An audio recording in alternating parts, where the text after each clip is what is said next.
एक बार भगवान श्री कृष्ण पांडवों के साथ बातचीत कर रहे थे। भगवान उस समय कर्ण की उदारता की बार बार प्रशंसा कर रहे थे। यह बात अर्जुन को अच्छी नहीं लगी। अर्जुन ने कहा, श्याम सुंदर, हमारे बड़े भाई धर्मराज से बढ़कर उदार और कौन है? फिर आप उनके सामने कर्ण की प्रशंसा क्यों करते हो? भगवान ने कहा, यह बात मैं तुम्हें फिर कभी समझा दूंगा। कुछ दिनों पीछे अर्जुन को साथ लेकर भगवान श्री कृष्ण धर्मराज युधिष्ठिर के राजभवन के दरवाजे पर ब्राह्मण का वेश बनाकर पूछे। उन्होंने धर्मराज से कहा, हमको एक मन चंदन की सूखी लकड़ी चाहिए, आप कृपा करके मंगा दें। उस दिन जोर की वर्षा हो रही थी। कहीं भी लकड़ी लाने पर अवश्य ही भीग जाती। महाराज युधिष्ठिर ने नगर में अपने सेवक भेजे, किंतु संयोग की बात थी कि ऐसी कहीं भी चंदन की सूखी लकड़ी आध शेर से ज़्यादा नहीं मिली। युधिष्ठिर हाथ जोड़कर प्रार्थना की, आज सूखा चंदन मिल नहीं रहा। आप लोग कोई और वस्तु चाहे तो तुरंत ले जा सकते हो। भगवान ने कहा, सूखा चंदन नहीं मिला तो न सही, हमें और कुछ नहीं चाहिए। वहाँ से अर्जुन को साथ लेकर उसी ब्राह्मण वेश में भगवान कर्ण के यहाँ पहुँचे। कर्ण ने बड़ी श्रद्धा से उनका स्वागत किया और भगवान ने कहा कि हमें इसी समय एक मन सूखी चंदन की लकड़ी चाहिए। कर्ण दोनों ब्राह्मणों को आसन पर बैठाकर उनकी पूजा की। फिर धनुष चढ़ाकर उन्होंने बाण उठाया और बाण मार मार कर कर्ण ने अपने सुंदर महल के मूल्यवान किवाड़, चौखटे, पलंग आदि तोड़ डाले और लकड़ियों का ढेर लगा दिया। सब लकड़ियां चंदन की थी। यह देखकर भगवान कर्ण ने कहा, तुमने सूखी लकड़ियों के लिए इतने मूल्यवान वस्तुएं क्यों नष्ट की? कर्ण हाथ जोड़कर बोले, इस समय वर्षा हो रही थी, बाहर से लकड़ी मंगा देने में देर होगी, आप लोगों को रुकना पड़ेगा, लकड़ी भीग भी जाएंगी। ये सब वस्तुएं तो फिर भी बन जाएंगी, परंतु हमारे यहाँ अतिथि निराश होना पड़े, यह मुझे अच्छा नहीं लगेगा। मुझे इस बात से बहुत कष्ट होता है।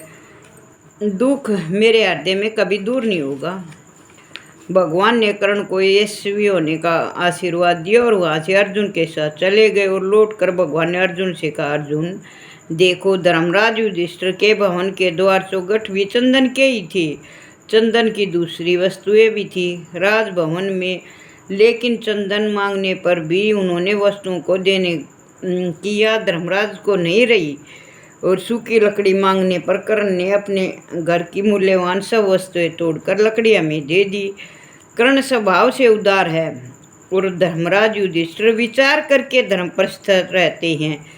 मैं इससे कर्ण की प्रशंसा करता हूँ। इस कथा से हमें यह शिक्षा मिलती है कि परोपकार, उदारता, त्याग, अच्छे कर्म करने का स्वभाव बना लेना चाहिए। जो लोग नित्य अच्छे कर्म नहीं करते, सोचते रहते हैं कोई बड़ा अवसर आएगा तब त्याग या उपकार करूँगा, उनको अवसर आने पर भी यह बात सूझती नहीं, वह महान त्याग किया कैसे जाए।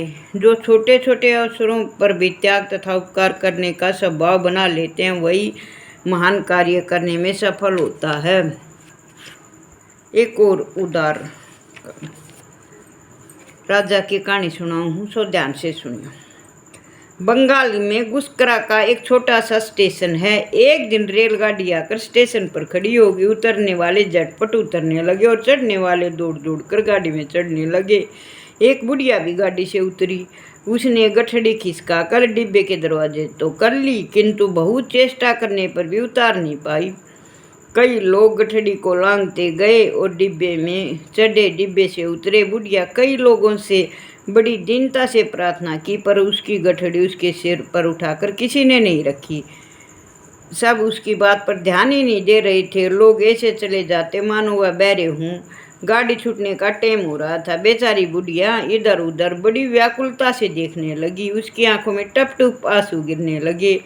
एकाएक प्रथम श्रेणी के डिब्बे में बैठे एक सज्जन की दृष्टि बुढ़िया पर पड़ी। गाड़ी छूटने की घंटी बज चुकी थी, किंतु उन्होंने उसकी परवाह नहीं की और अपने डिब्बे से घर से उतर के और गाड़ी की बुढ़िया की गठड़ी सिर पर उठाकर रख दी और वहाँ से बड़ी शीघ्रता से अपने डिब्बे में जाकर बैठ गए। जैसे ही वे बैठे, गाड़ी चल पड़ी। बुढ़िया सिर पर गठड़ी लिए उन्हें बार बार आशीर्वाद देती हुई भगवान तेरा भला करे, भगवान तेरा भला करे, ऐसे कहती हुए आशीर्वाद देते हुए चली गई। जानते हो बुढ़िया की गठड़ी देने वाला सज्जन कौन था? वह कासिम बाजार के राजा मणिचंद्र नंदी थे, जो उस गाड़ी से कलकत्ता जा रहे थे। सचमुच वे राजा उदार थे, क्योंकि सच्चा राजा वही होता है जो धनी है या बड़ी सेना रखता है।